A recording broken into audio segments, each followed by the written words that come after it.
नमस्कार दोस्तों, पीसीएसएम के करंट अफेयर्स के इस साप्ताहिक महत्वपूर्ण सेशन में आप सभी का बहुत बहुत स्वागत है। आज हम लोग 25 जुलाई से लेकर के 31 जुलाई तक के अति महत्वपूर्ण प्रश्नों को देखने वाले हैं, जो हमारे परीक्षाओं के दृष्टिकोण से काफ़ी महत्वपूर्ण होने वाले हैं। इसलिए वीडियो को अंत तक देखा कीजिएगा। यदि आप लोग चैनल पर नए हैं तो चैनल को सब्सक्राइब करके बेल आइकन को जरूर प्रेस कीजिएगा और हो सके तो वीडियो को शेयर कर दीजिएगा। इसके साथ ही अगर आपको पीडीएफ चाहिए तो thenewsite.com से पीडीएफ आप डाउनलोड कर सकते हैं, वहाँ से आपको फ्री में उपलब्ध हो जाएंगे। तो चलिए आज का प्रश्न देख लेते हैं। क्या कह रहा है कि हाल ही में जो है भारत में पारसी आबादी बढ़ाने के लिए केंद्र सरकार के द्वारा कौन सी योजना चलाई जा रही है। तो ऑप्शन है जीवन पारसी योजना, या फिर ऑप्शन बी है परिवर्तन पारसी योजना, या फिर ऑप्शन सी है उदय पारसी योजना, या फिर ऑप्शन डी है जियो पारसी योजना। तो सही उत्तर क्या हो जाएंगे हमारे? सही उत्तर हो जाएंगे जियो पारसी योजना। ठीक है, जियो पारसी योजना जो है अभी हाल ही में भारत में पारसी आबादी बढ़ाने के लिए जो है केंद्र सरकार के द्वारा एक योजना चलाया जा रहा है, जियो पारसी योजना। ये आपको याद रखना है। अगला 77वां प्रश्न, हाल ही में म्यांमार के कार्यवाहक राष्ट्रपति की जिम्मेदारी किसे दिया गया है। तो ऑप्शन है हतिन क्याओ, या फिर ऑप्शन बी है विन मिंट, या फिर ऑप्शन सी है मिन आंग ह्वाइंग, या फिर ऑप्शन डी है आंग सान सूकी। तो सही उत्तर क्या हो जाएंगे हमारे? सही उत्तर हो जाएंगे मिन आंग ह्वाइंग हो जाएंगे। ठीक है, जिनको अभी हाल ही में जो है म्यांमार के कार्यवाहक राष्ट्रपति के रूप में चुना गया है। तो मिन आंग ह्वाइंग का नाम आपको याद रखना है। अगला 78 प्रश्न देख लेते हैं।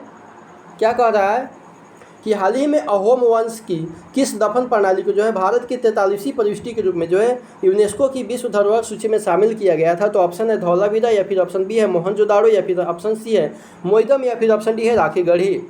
तो सही उत्तर क्या हो जाएंगे हमारे? मोइदम हो जाएंगे। ठीक है, अहोम वंश से संबंधित है ये जो मोइदम जो है, ये जो वहाँ पे कब्रिस्तान जो होते थे, जो दफनाने का काम किया जाता था, उसको मोइदम होता था। ठीक है, तो अहोम वंश की टीले दफन प्रणाली को जो मोइदम को भारत की 43वीं प्रविष्टि के रूप में यूनेस्को की विश्व धरोहर सूची में शामिल किया गया है। तो ये आपको याद रखना है।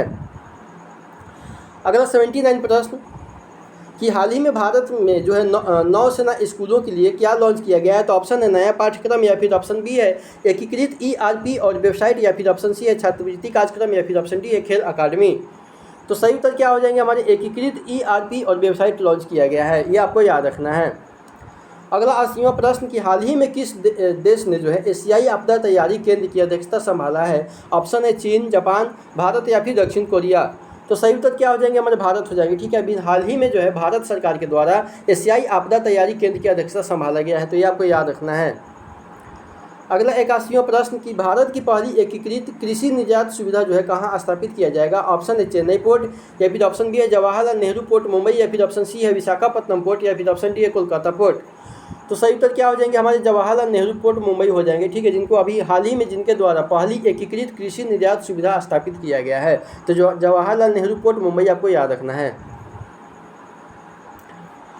अगला 82वां प्रश्न, कि हाल ही में म्यांमार के जो है नेपिडो में बिम्स्टेक बैठक को किसके द्वारा संबोधित किया गया है। तो ऑप्शन है नरेंद्र मोदी, या फिर ऑप्शन बी है एस जयशंकर, या फिर ऑप्शन सी है अजित डोभाल, या फिर ऑप्शन डी है राजनाथ सिंह। तो सही उत्तर क्या हो जाएंगे? अजित डोभाल हो जाएंगे। ठीक है, NA से जो अजित डोभाल जो इनके द्वारा म्यांमार के नेपिडो में जो है बिम्स्टेक बैठक को संबोधित किया गया है। ठीक है। अगला 83वां प्रश्न, कि हाल ही में असम के मोइदम को जो है 43वें यूनेस्को विश्व धरोहर स्थल के रूप में जो है किस श्रेणी में शामिल किया गया है। तो ऑप्शन है प्राकृतिक श्रेणी, या फिर ऑप्शन बी है मिश्रित श्रेणी, या फिर ऑप्शन सी है सांस्कृतिक श्रेणी, या फिर ऑप्शन डी है औद्योगिक श्रेणी। तो सही उत्तर क्या हो जाएंगे? मुझे सांस्कृतिक श्रेणी हो जाएंगी। ठीक है, अभी हाल ही में जो है मोइदम को जो असम में जो अहोम वंश से संबंधित है, इसको अभी हाल ही में 43वें यूनेस्को विश्व धरोहर स्थल के रूप में जो है अभी हाल ही में सांस्कृतिक श्रेणी में शामिल किया गया है। ठीक है, आपको कमेंट बॉक्स में उत्तर देना है कि अभी भारत में जो सांस्कृतिक स्थलों की संख्या कितनी है। अगला 84वां प्रश्न, कि हाल ही में पेरिस में जो है 33वें ग्रीष्मकालीन ओलंपिक कब आयोजित होने वाले हैं। तो ऑप्शन ए है 24 जुलाई से लेकर के 9 अगस्त 2024 तक, या फिर ऑप्शन बी है 25 जुलाई से लेकर 10 अगस्त 2024 तक, या फिर ऑप्शन सी है 26 जुलाई से लेकर के 11 अगस्त 2024 तक, या फिर ऑप्शन डी है 27 जुलाई से लेकर के 12 अगस्त 2024 तक। तो सही उत्तर क्या हो जाएंगे हमारे? 26 जुलाई से लेकर के 11 अगस्त 2024 हो जाएंगे। ठीक है, ग्रीष्मकालीन ओलंपिक जो है स्पेशल वीडियो हम लोग करेंगे, तब तक इसको आपको याद रखना है। अगला 85वां प्रश्न, कि हाल ही में डाक विभाग के द्वारा जो 25 वर्षगांठ पर विशेष डाक टिकट जारी करके जो है किस घटना की याद दिलाया गया है। आपको बताना है कि किस घटना को जो है अभी हाल ही में 25वीं वर्षगांठ मनाया गया है। ऑप्शन ए है स्वतंत्रता दिवस, या फिर ऑप्शन बी है कारगिल विजय दिवस, या फिर ऑप्शन सी है गणतंत्र दिवस, या फिर ऑप्शन डी है सशस्त्र सेना झंडा दिवस। तो सही उत्तर क्या हो जाएंगे हमारे कारगिल विजय दिवस हो जाएंगे। ठीक है, अभी हाल ही में डाक विभाग के द्वारा जो है कारगिल विजय दिवस की रजत जयंती यानी कि 25 वर्षों को रजत जयंती मनाते हैं। तो रजत जयंती पर जो है एक स्मारक डाक टिकट जारी किया गया है जिसमें 25 साल की वीरता और जीत का जश्न मनाया गया है। ठीक है, कमेंट बॉक्स में आपको उत्तर देना है कि कारगिल विजय दिवस कब मनाया जाता है, किस तिथि को कारगिल विजय दिवस मनाया जाता है, आपको कमेंट बॉक्स में उत्तर देना है।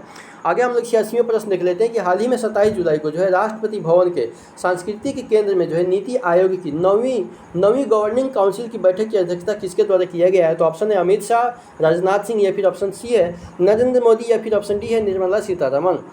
तो सही उत्तर क्या हो जाएंगे, नरेंद्र मोदी हो जाएंगे। ठीक है, अभी हाल ही में भारत के प्रधानमंत्री श्री नरेंद्र मोदी जी के द्वारा 27 जुलाई को जो है राष्ट्रपति भवन के सांस्कृतिक केंद्र में नीति आयोग की नवीं गवर्निंग काउंसिल की बैठक की अध्यक्षता किया गया है। तो ये आपको याद रखना है। अगला 87वां प्रश्न कि हाल ही में बिहार में जो है भाजपा के नए राज्य इकाई प्रमुख के रूप में किसे नियुक्त किया गया है। तो ऑप्शन है मदन राठौर, या फिर ऑप्शन बी है दिलीप जायसवाल, या फिर ऑप्शन सी है प्रभात झा, या फिर ऑप्शन डी अजीत डोभाल। तो सही उत्तर क्या हो जाएंगे, दिलीप जायसवाल हो जाएंगे। ठीक है, दिलीप जायसवाल का नाम आपको याद रखना है। अगला 88वां प्रश्न, हाल ही में भारत ने चोरी की गई भारतीय कलाकृतियों को वापस लाने के लिए किस देश के साथ जो है सांस्कृतिक संपत्ति समझौते पर हस्ताक्षर किए हैं। तो ऑप्शन ए है यूनाइटेड किंगडम यानी यूके, ब्रिटेन, या फिर ऑप्शन बी है ऑस्ट्रेलिया, या फिर ऑप्शन सी है संयुक्त राज्य अमेरिका, या फिर ऑप्शन डी है फ्रांस। तो सही उत्तर क्या हो जाएंगे हमारे संयुक्त राज्य अमेरिका हो जाएंगे। ठीक है, अभी भारत और संयुक्त राज्य अमेरिका ने चोरी की गई भारतीय कलाकृतियों को वापस लाने के लिए सांस्कृतिक संपत्ति समझौते पर हस्ताक्षर किए हैं। तो अमेरिका आपको याद रखना है। अगला 89वां प्रश्न, 89वां प्रश्न क्या कर रहा है कि हाल ही में भारत अमेरिका साझेदारी को मजबूत करने के लिए जो है अमेरिकी कांग्रेस में पेश किए गए विधेयक का प्राथमिक लक्ष्य क्या था। तो ऑप्शन ए है व्यापार को बढ़ावा देना, या फिर ऑप्शन बी है सांस्कृतिक आदान प्रदान को बढ़ाना, या फिर ऑप्शन सी है इंडो पैसिफिक क्षेत्र में चीन के बढ़ते प्रभाव का मुकाबला करना, या फिर ऑप्शन डी है सैन्य सहयोग को बढ़ाना। तो सही उत्तर क्या हो जाएंगे हमारे इंडो पैसिफिक क्षेत्र में जो है चीन के बढ़ते प्रभाव के मुकाबला करना हो जाएगा। ठीक है, अभी हाल ही में भारत अमेरिकी साझेदारी को जो मजबूत करने के लिए अमेरिकी कांग्रेस में पेश किए गए विधेयक का प्राथमिक लक्ष्य यही रखा गया था। क्या रखा गया था, इंडो पैसिफिक क्षेत्र में चीन के बढ़ते प्रभाव के मुकाबला को करना। अगला 90वां प्रश्न, हाल ही में किस भाजपा के वरिष्ठ नेता और मध्य प्रदेश के पूर्व अध्यक्ष का 26 जुलाई को निधन हो गया है। तो ऑप्शन ए है दिलीप जायसवाल, या फिर ऑप्शन बी है मदन राठौर, या फिर ऑप्शन सी है प्रभात झा, या फिर ऑप्शन डी अर्जुन राम मेघवाल। तो सही उत्तर क्या हो जाएंगे हमारे प्रभात झा हो जाएंगे। ठीक है, अभी वरिष्ठ भाजपा नेता और मध्य प्रदेश के पूर्व अध्यक्ष प्रभात झा का 26 जुलाई को निधन हो गया है। अगला 91वां प्रश्न, हाल ही में केंद्रीय मंत्री डॉक्टर जितेंद्र सिंह को कौन सा पुरस्कार प्रदान किया गया है। तो ऑप्शन ए है भारत रत्न, या फिर ऑप्शन बी है पद्म विभूषण, ऑप्शन सी है लाइफ टाइम अचीवमेंट पुरस्कार, या फिर ऑप्शन डी है राष्ट्रीय उत्कृष्टता पुरस्कार।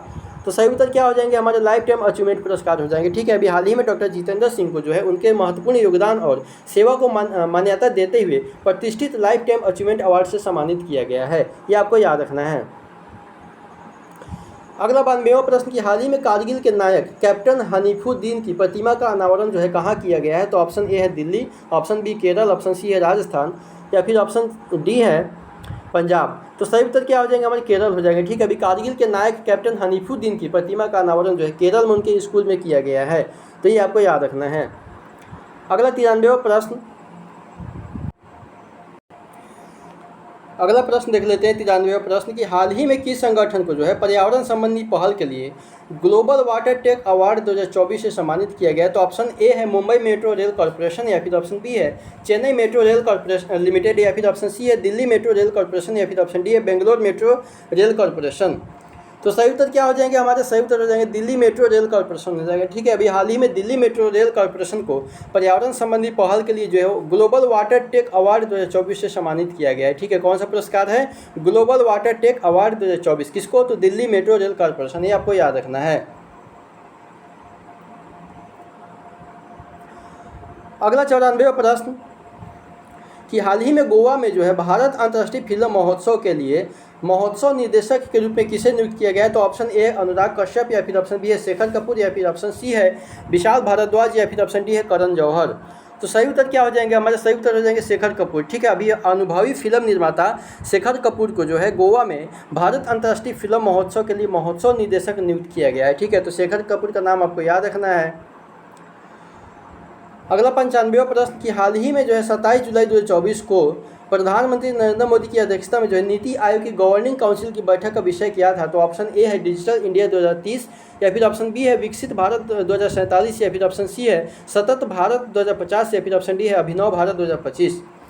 तो सही उत्तर क्या हो जाएंगे हमारे? विकसित भारत 2047 हो जाएंगे। ठीक है, अभी हाल ही में बैठक का विषय जो है विकसित भारत 2047 था, जो 2047 तक भारत को एक विकसित राष्ट्र में बदलने का केंद्र किया गया है। ठीक है, ये आपको 2047 तक भारत को विकसित राज्य बनाने का, राष्ट्र बनाने का जो है ये अभी क्या किया गया है, ये विषय रखा गया, बैठक किया गया है, जिसकी बैठक की अध्यक्षता किसके द्वारा किया गया है? तो भारत के प्रधानमंत्री श्री नरेंद्र मोदी जी द्वारा किया गया है। ठीक है, तो ये आपको याद रखना है, विकसित भारत 2047। अगला प्रश्न देख लेते हैं, 96वां प्रश्न। क्या कह रहा है कि हाल ही में 26 जुलाई 2024 को जो है रूस की ब्रिक्स अध्यक्षता में जो है 14वीं ब्रिक्स व्यापार मंत्रियों की बैठक में जो है भारत का प्रतिनिधित्व किसने किया है? तो ऑप्शन है doctor S Jaishankar, option B है श्री सुनील बर्थवाल, या फिर ऑप्शन सी है श्री पीयूष गोयल, या फिर ऑप्शन डी है श्री अमिताभ कांत। तो सही उत्तर क्या हो जाएंगे हमारे? सही उत्तर हो जाएंगे श्री सुनील बर्थवाल हो जाएंगे। ठीक है, अभी हाल ही में वाणिज्य सचिव श्री सुनील बर्थवाल ने 14वीं ब्रिक्स व्यापार मंत्रियों की बैठक में भाग लिए हैं, जिसमें न्याय संगत वैश्विक विकास के लिए जो है बहुपक्षवाद को मजबूत करने पर ध्यान केंद्रित किया गया है। ठीक है, तो ये आपको याद रखना है। अगला 97वां प्रश्न कि हाल ही में 14वीं ब्रिक्स व्यापार मंत्रियों की बैठक का विषय क्या था? ठीक है, इसमें विषय पूछ रहा है। तो ऑप्शन ए है वैश्विक व्यापार संबंधों को मजबूत करना, या फिर ऑप्शन बी है न्याय संगत वैश्विक विकास के लिए बहुपक्षवाद, या फिर ऑप्शन सी है व्यापार में नवाचार लाना, या फिर ऑप्शन डी है सतत आर्थिक विकास करना। तो सही उत्तर क्या हो जाएंगे हमारे? न्याय संगत वैश्विक विकास के लिए बहुपक्षवाद हो जाएंगे। ठीक है, ये आपको याद रखना है, न्याय संगत वैश्विक विकास के लिए बहुपक्षवाद। अगला 98वां प्रश्न, हाल ही में किस देश ने भारत द्वारा जो है प्रदान किए गए हेलीकॉप्टर और डोर्नियर विमान का उपयोग करना शुरू कर दिया है? तो ऑप्शन ए है श्रीलंका, ऑप्शन बी है नेपाल, ऑप्शन सी है मालदीव, या फिर ऑप्शन डी है बांग्लादेश। तो सही उत्तर क्या हो जाएंगे हमारे? मालदीव हो जाएंगे। ठीक है, अभी मालदीव ने जो है भारत द्वारा प्रदान किए गए हेलीकॉप्टर और डोर्नियर विमान का उपयोग करना शुरू कर दिया है। ठीक है, तो डोर्नियर और भारत के द्वारा प्रदान किए गए हेलीकॉप्टर किसको दिया गया था? तो मालदीव को दिया गया है। ठीक है, जिसका उपयोग करना अभी हाल ही में प्रारंभ कर दिया है मालदीव। अगला 99वां प्रश्न कि हाल ही में अमेरिका को दुनिया की क्रिप्टो राजधानी और बिटकॉइन महाशक्ति बनाने की महत्वाकांक्षाओं की घोषणा किसने किया है? तो ऑप्शन है ए है जो बाइडेन, या फिर ऑप्शन बी है कमला हैरिस, ऑप्शन सी है एलोन मस्क, या फिर ऑप्शन डी है डोनाल्ड ट्रंप। तो सही उत्तर क्या हो जाएंगे हमारे? सही उत्तर हो जाएंगे डोनाल्ड ट्रंप हो जाएंगे। ठीक है, अभी हाल ही में डोनाल्ड ट्रंप ने जो है अमेरिका को दुनिया की क्रिप्टो राजधानी और बिटकॉइन महाशक्ति बनाने के अपने इरादे को घोषणा किया है डोनाल्ड ट्रंप। 100वां प्रश्न कि हाल ही में राष्ट्रीय शिक्षा नीति 2020 की चौथी वर्षगांठ के साथ जो है शिक्षा मंत्रालय कौन सा अभियान मना रहा है? तो ऑप्शन ए है सभी के लिए शिक्षा, ऑप्शन बी है शिक्षा शक्ति, या फिर ऑप्शन सी है शिक्षा शपथ, ऑप्शन डी है भारत पढ़ेगा। तो सही उत्तर क्या हो जाएंगे हमारे? शिक्षा शपथ हो जाएंगे। ठीक है, अभी हाल ही में शिक्षा मंत्रालय जो है राष्ट्रीय शिक्षा मंत्रालय के राष्ट्रीय शिक्षा नीति 2020 की चौथी वर्षगांठ जो है शिक्षा शपथ नामक एक सप्ताह लंबे अभियान के साथ मनाया जा रहा है। तो ये आपको शिक्षा शपथ याद रखना होगा। तो चलिए इसी के साथ वीडियो यहीं पे अंत करते हैं। वीडियो देखने के लिए आप सभी का बहुत बहुत धन्यवाद।